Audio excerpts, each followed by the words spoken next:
Meskipun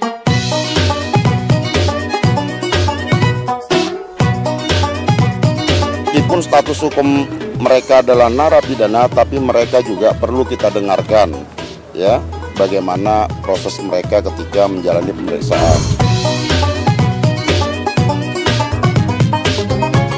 Jadi yang pasti pusat pemerintahan baru ini kalau kita ingin pindah itu harus di luar Jawa, ya, karena kita tidak ingin ekonomi Indonesia menumpuk di Pulau Jawa.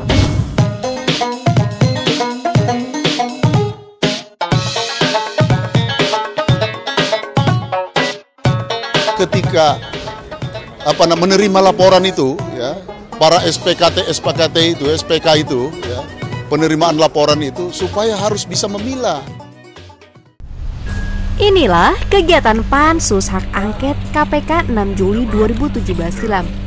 Belusukan ke salah satu lembaga permasyarakatan di Sukamiskin, Bandung untuk menemui koruptor yang tengah menjalani hukuman penjara. Memangnya kenapa Pansus Hak Angket KPK harus turun langsung dan bertemu para koruptor yang sudah mendapatkan vonis di pengadilan? Kami bukan menemuin orang per orang, tetapi kami akan melakukan semacam dengar pendapat dengan para narapidana. Emang apa yang mau digali begitu? Apa? Para narapidana apa yang mau digali? Bahwa meskipun status hukum mereka adalah narapidana, tapi mereka juga perlu kita dengarkan, ya, bagaimana proses mereka ketika menjalani pemeriksaan. Dengan para napi korupsi ini, tindak pidana korupsi ini, kita sebenarnya fokusnya kepada proses penyidikannya pada saat di KPK. Apakah ada penyimpangan atau hal-hal yang dirasa merugikan dan melanggar HAM lah. Itu karena kita sering dengar sebetulnya. Tapi kan kita nggak bisa bilang itu menjadi fakta kita. Kita harus cari faktanya lah. Menggarisbawahi apakah ada penyimpangan saat proses penyidikan para koruptor, Pansus Hak Angket melakukan pemeriksaan terhadap kinerja KPK dan berniat melakukan tata ulang terhadap fungsi KPK. Pansus Hak Angket KPK sendiri terbentuk saat proses mega proyek IKTP tengah berlangsung di pengadilan. Sejumlah nama pejabat disebutkan. Bahkan, sang ketua Pansus Hak Angket KPK, Agun Gunanjar pun ikut terseret. Udahlah, percaya saya nih, kasus IKTP itu omong kosong, nggak ada hasilnya. Percaya saya, ini omongan saya nih, omong kosong itu. Itu adalah permainannya Nazarudin sama Novel sama Agus Raharjo. Itu Agus Raharjo terlibat IKTP. Udahlah, percaya saya deh. Bohong ini semua, nggak ada. Jadi Anda jangan curigai angket ini lagi soal IKTP. Ini memang bohong IKTP itu, nggak ada. Ini IKTP-nya udah selesai. Masa ada rugi 2,3 triliun? Dari mana ruginya? Siapa yang ngomong itu rugi? PNRI. Nah ini hayalan lagi. Yang bisa menentukan kerugian negara cuma BPK. Jangan bikin hayalan di luar dong. Mentang-mentang ada penyidik KPK bilang ada rugi 2,5 triliun, terus kita percaya. Bohong itu. Meski baginya kasus IKTP hanya permainan semata, namun hingga kini kasus ini terus bergulir. KPK pun tetap berjalan sebagaimana mestinya meski ketua KPK bingung mengapa Pansus Hak Angket harus temui koruptor yang ada di penjara. Makanya kita kan nggak tahunya ini angket untuk apa, kan nggak jelas. Karena dari sisi objek, kemudian subjek, kemudian prosedur dan substan, itu banyak orang kemudian menganggap ini dalam tanda kutip tidak tepat atau ilegal gitu loh. Jadi saya juga belum tahu ini sebenarnya pansus apa kok melebar kemana-mana ya. Itu aja mungkin penjelasannya. Agun Gunanjar dan jajarannya pun tak kalah gentar untuk menjalankan agendanya. Safari ke Lapas Sukamiskin, Bandung. Ia mengumpulkan informasi dari para narapidana koruptor. Dalam kacamata aspirasi mereka mengatakan ada sejumlah hal yang menyatakan bahwa terjadi kesewenang-wenangan, terjadi ancaman, ya, terjadi intimidasi, terjadi pelanggaran-pelanggaran hak asasi yang memang bahkan juga terjadi pelanggaran-pelanggaran yang sifatnya private, keluarga dan sebagainya. Nah, itu semua mereka ungkapkan dan mereka semua bertanggung jawab. Bahkan dia pun siap untuk dikonfrontir suatu saat apabila memang pansus mengundang mereka untuk dihadirkan sebagai saksi-saksi dalam proses penyelidikan di pansus angket. Reaksi pun bermacam-macam. Masing-masing kubu ada yang mendukung, ada yang mengecam.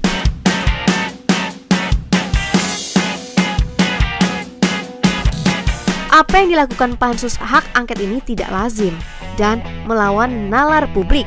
Dalam perspektif politik, tentu ini menjadi manuver pansus. Tapi, secara yuridis, napi tersebut sudah dihukum melalui proses peradilan yang kredibel dan legal. Secara teknis, apa mungkin napi koruptor itu dihadirkan ke DPR? Tentu sangat rumit. Antasari yang mantan ketua KPK tidak dapat izin keluar lapas saat anaknya menikah. Jadi terkesan mengada-ngada kalau mau dikonfrontasi. Begitu ujar Direktur Eksekutif Republika Political Institute, Benny Sabdo. Para aktivis anti korupsi menggelar aksi parodi terkait kunjungan pansus hak angket KPK yang belusukan ke lapas Sukamiskin. Kami juga mengkritisi Ketua Panitia Angket yaitu Bapak Agun Gunanjar yang juga disebut dalam dakwaan IKTP menerima sejumlah aliran dana, tapi mangkir dari panggilan KPK memilih agenda politik untuk mendatangi lapas Sukamiskin. Intinya kami ingin menjelaskan bahwa narapidana korupsi adalah pendukung utama panitia angket KPK gitu. Malah dengar-dengar kabar akan ada narapidana korupsi yang akan dimintai penjelasannya atau akan datang ke DPR. Dukungan lain dari berbagai elemen pada lembaga pemberantasan korupsi ini terus berdatangan. Mereka mendukung kerja keras KPK dan menyayangkan pansus hak angket yang dinilai melemahkan KPK. Kelompok guru besar anti korupsi mendatangi kantor staf presiden untuk mengkritik kerja panitia hak angket dan penggunaan hak angket yang dinilai cacat hukum. Paham bahwa angket itu juga selain cacat kelembagaan, cacat prosedur, juga cacat metodologi gitu ya. Sehingga kalau itu diteruskan tentunya akan ada cacat hasil kan. Ya kalau sudah jelas cacat hasil, sebenarnya sebaiknya dari sekarang pun sudah tidak perlu dilanjutkan. Ikatan Alumni UI dan PMUI sehari setelah kunjungan pansus ke lapas Sukamiskin menggelar aksi di depan gedung DPR dan menolak pansus hak angket KPK.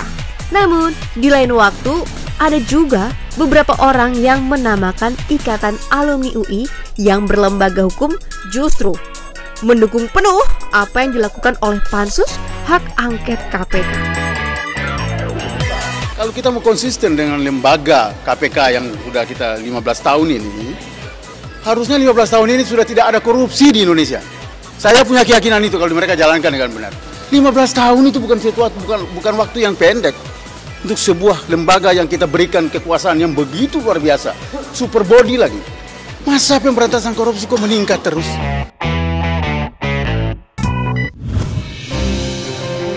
Warga negara berhak mendukung mana yang sesuai dengan pandangan dan pendapatnya. Namun sampai kapankah polemik pansus hak angket dan KPK akan terus bergulir? Perang sebenarnya adalah melawan koruptor. Jangan sampai ada angin segar pada para koruptor hanya karena polemik berkepanjangan yang kontraproduktif. Kami berjanji kami akan menjaga amanah yang telah diberikan kepada rakyat.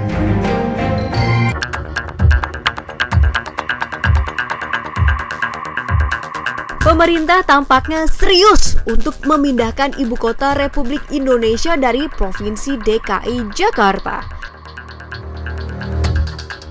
Menteri Perencanaan Pembangunan Nasional atau Kepala Bappenas Bambang Brojonegoro mengaku telah membahas rencana detail pemindahan ibu kota ini bersama Presiden Republik Indonesia Joko Widodo di Istana Negara pada Senin 3 Juli 2017. Dalam pembicaraan terakhir Bambang dengan Presiden, dibahas mengenai pemindahan ibu kota termasuk skema pendanaan yang akan rampung tahun ini. Maka, tahun 2018 atau 2019 sudah dimulai ada kegiatan terkait dengan pemindahan pusat administrasi pemerintah. Begitu ujar Bambang. Kondisi Jakarta sudah semakin tidak memadai lagi. Layaknya sebuah ibu kota negara, kota ini menanggung beban yang sangat berat. sebagai pusat pemerintahan sekaligus sebagai pusat kegiatan politik ekonomi nasional. Sudah saatnya Indonesia butuh pusat pemerintahan yang baru seperti yang telah dilakukan oleh Malaysia, Jepang, Amerika Serikat, Brazil, Australia, dan belasan negara lainnya yang telah berhasil memindahkan ibu kota negara mereka. Kita menginginkan pusat pemerintahan ini nantinya juga bisa mendorong penyebaran kegiatan ekonomi di Indonesia. Jadi yang pasti pusat pemerintahan baru ini kalau kita ingin pindah itu harus di luar Jawa, ya. Karena kita tidak ingin ekonomi Indonesia menumpuk di Pulau Jawa. Jumlah penduduk Jakarta saat ini sekitar 15.000 jiwa dengan luas wilayah 661,52 km persegi. Artinya, kepadatan penduduk Jakarta berada pada kisaran 22,675, sekian jiwa per kilometer persegi. Idealnya, 1 hektar seharusnya dihuni kurang dari 100 orang. Tapi, Jakarta dipadati lebih dari 250 orang per hektarnya. Di siang hari, jumlah bertambah dengan masuknya warga dari Bekasi, Depok, Tangerang untuk mencari nafkah ke Jakarta. Tak heran, laju kendaraan di Jakarta pun padat. Kecepatan kendaraan di Jakarta di hari-hari kerja hanya 5 km per jam.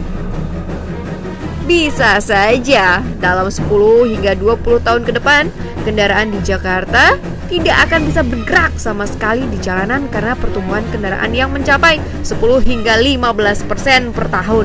Sedangkan pertumbuhan pembangunan jalan hanya 0, sekian persen saja.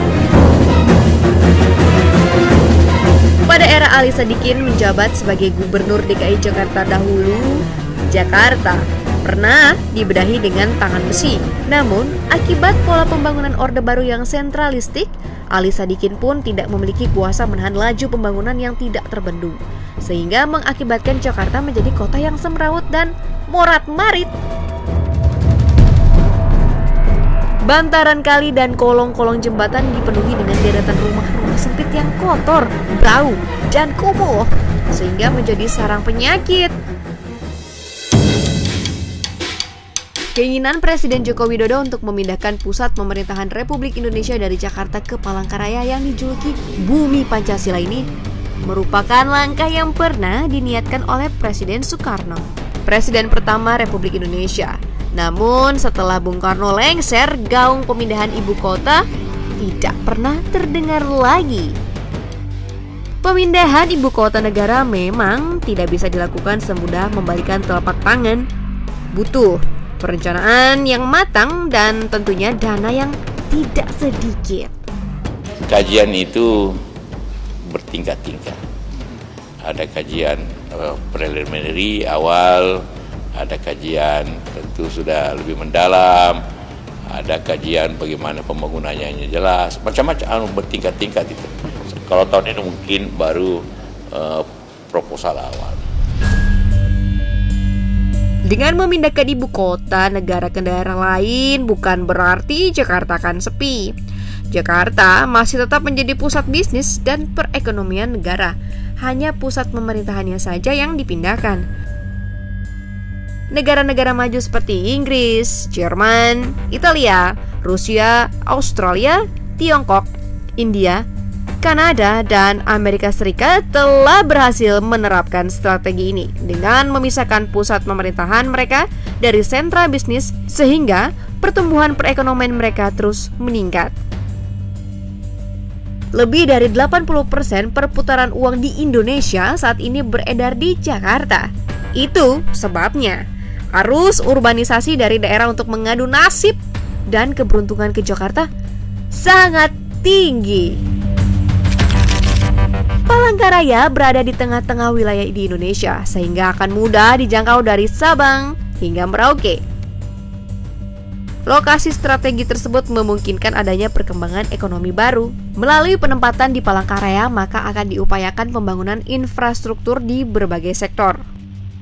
Pembangunan infrastruktur yang baik akan menarik investor menuju Palangkaraya, sehingga aktivitas di sektor lain juga akan terbangkitkan. Di samping itu, masyarakat Kalimantan pada umumnya dikenal menjunjung tinggi toleransi dan keberagaman. Sebelum tahun 2019 nanti, Jakarta cukup menjadi pusat bisnis saja. Presiden Jokowi akan memindahkan pusat pemerintahan dari Jakarta ke Palangkaraya agar Jakarta senantiasa aman, damai, dan tertib. Jadi, sudah siapkah Palangkaraya menjadi ibu kota Indonesia?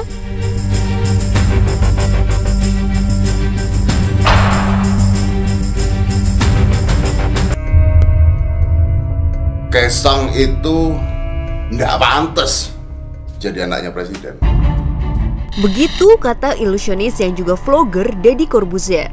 Pernyataan ketidakpantasan Kaisang menjadi anak presiden merupakan reaksinya atas aduan Muhammad Hidayat S kepada kepolisian Resort Metro Bekasi Kota atas Kaisang Pangarep, anak bungsu Presiden Republik Indonesia Joko Widodo. Dan tidak seperti pembukanya, isi vlog Deddy ini ternyata bukan untuk menyudutkan Kaisang yang disebutnya anak baik-baik. Anda bayangkan, Kaisang itu kan kurus, ceking, ya kan? Tampangnya kayak anak baik-baik begitu. Kalau ngomong deso gitu kan. Tukul aja ngomongnya deso, ya. Tukul tuh ngomongnya deso. Nah ini anak presiden ngomongnya deso. Terus mainnya YouTube. Kaisang loh, mainnya YouTube. Bayangkan, Kaisang mainnya YouTube. Hal ini membuat Kaisang itu tidak pantas menjadi anak presiden. Toh buktinya akhirnya Kaisang dipolisikan kan. Anak presiden, kata Deddy, kebanyakan akan meminta proyek dengan nilai miliaran rupiah, bukan jualan martabak atau main vlog di YouTube. Kalau saya jadi anak presiden, saya akan minta saham dari orang tua saya di perusahaannya. Saya akan minta proyek pembangunan jalan tol misalnya. Saya akan minta proyek pembangunan sekolah, pembangunan. Saya minta proyek. Dan kalau saya yang jadi presiden, wah saya pasti korupsi. Wah, tapi jangan salah nih. Mas Deddy Corbuzier dengan bermain YouTube, Kaisang mengaku mengalahkan pendapatan bapaknya loh. Berdasarkan perhitungan socialblade.com, estimasi uang yang diperoleh Kaisang dari jejaring video yang dibuatnya pada Mei 2013 telah mencapai $1.100 Amerika Serikat hingga $17.400 Amerika Serikat atau mencapai 14 juta rupiah sampai 186 juta rupiah per bulan. Sementara, berdasarkan peraturan pemerintah nomor 75 tahun 2000, besaran gaji pokok presiden kurang lebih Rp30.240.000 dengan tunjangan sebesar Rp30.500.000. Jika ditotal, gaji keseluruhan presiden sekitar Rp62.740.000. Besaran ini tidak berubah sejak tahun 2001. Kembali soal vlog, Deddy juga mengamini vlog Kaisang yang menyindir perilaku anak pejabat yang meminta proyek pada bapaknya. Karenanya ia nampak meluapkan kekesalannya pada pihak yang melaporkan Kaisang karena vlog bapak minta proyek ini. Apalagi aduannya hanya karena kata deso. Deso itu artinya kan kampungan. Nah, kalau kamu dibilang menghina sekelompok masyarakat kecil yang dibilang kampungan itu, menurut saya ya hanya orang kampungan yang mikirnya begitu. Karena deso itu kampungan. Nah, buat orang yang nggak ngerti deso itu apa? Deso itu kampungan, bukan orang kampung, beda loh. Lalu, apa yang membuat Kaisang dilaporkan ke kepolisian? Dalam surat aduannya, Muhammad Hidayat mengatakan kalimat yang dilontarkan Kaisang merupakan penodaan agama dan ujaran kebencian sara. Inilah vlog yang dipermasalahkan itu. Ini adalah salah satu contoh seberapa buruknya generasi masa depan kita. Lihat aja. Vlog ini merupakan bagian dari vlog Bapak Minta Proyek, di mana Kaisang berpura-pura menelpon bapaknya untuk diberi proyek besar, namun malah dinasehati agar tetap berjualan martabak. Dek, Bapak ada pesan yang penting buat kamu. Kenapa kok Bapak jadi serius gini toh? Dengerin Bapak. Bapak minta pulsa ya, pulsanya Bapak habis. Oh, foto Pak nggak cetok. Vlog ini adalah bentuk kritik Kaisang kepada pihak-pihak yang ingin merusak negara dengan melakukan korupsi. Namun tidak hanya korupsi yang merusak bangsa, namun mengajarkan kebencian, intimidasi, dan mengenalkan perbuatan jahat pada anak-anak generasi penerus bangsa, juga merusak masa depan negara. Dalam vlog ini, sesuai bukti yang diangsurkan Muhammad Hidayat, Polisi tidak melihat adanya unsur pidana. Karenanya laporan ini tidak ditindaklanjuti alias dihentikan. Tidak ada unsur pidananya. Oleh karena itu saya perintahkan Kapolda Metro khususnya dan Kapolres seluruh Indonesia supaya ketika menerima laporan itu, ya, para SPKT itu, SPK itu, ya, penerimaan laporan itu supaya harus bisa memilah. Atas keputusan ini, Institute for Criminal Justice Reform atau ICJR mendukung penghentian kasus ini. Memproses kasus seperti ini akan memberikan anggapan bahwa seluruh bentuk kritik dan ekspresi bisa dianggap sebagai ujaran kebencian dan perlu diproses hukum. Begitu kata Direktur Eksekutif ICJR Supriyadi W. Ediono. ICJR adalah lembaga kajian independen yang memfokuskan diri pada reformasi sistem peradilan pidana dan hukum di Indonesia pada umumnya.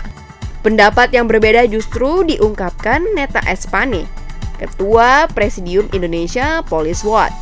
Menurutnya, polisi harus tetap melanjutkan kasus anak presiden untuk menjaga citra polisi tetap profesional. Meski begitu, Neta menilai aduan ini terlalu berlebihan dan mengada-ngada, apalagi jika dikaitkan dengan penodaan agama. Tidak ada yang aneh dalam vlog Kaisang. Hal biasa saja, bahkan mengandung selera humor tinggi. Pada bagian Bapak, Jokowi minta pulsa.